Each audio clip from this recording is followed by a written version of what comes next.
Hey everybody, in this video I am going to reveal something really cool.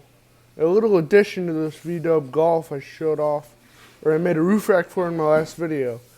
If you're wondering why it doesn't have a roof rack now, it's because when I took the roof rack off the base, it fell apart. So yeah, I was pretty mad about it. But then it's all good. I'm cool with it. I don't even care. So what I did for it, I made a trailer hitch and a trailer for it too.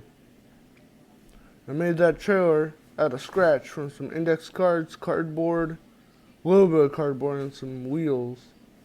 Some other wheels I had lying around. But yeah, there you go. This is it right here. This is that trailer. The Maybach Music logo, the name of the trailer, and yeah, there you go. But yeah, it's on the other side, but a little bit different though. Somewhat mirrored, but it's all good. I know this is gonna offend some people because I know what that flag stands for, but I was born in Florida, so I didn't see the harm in it. However,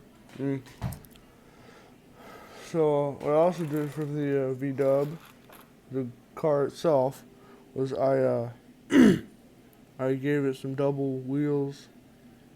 That's what I did. Just added some dualies, big dually wheels at the back, and stanced the vehicle just a little bit. So I had a problem with the back wheels, how they scraped against the base of the bottom of the car. So I just raised them with a pair of pliers. Yep, there you go.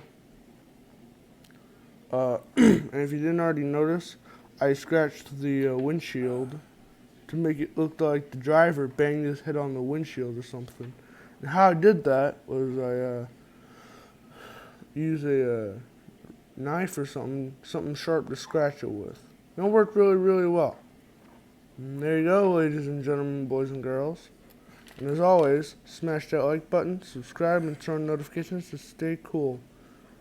See you next time. I'm trying to get the trailer back on, alright, but I finally did it though. But besides that, see ya. Bye.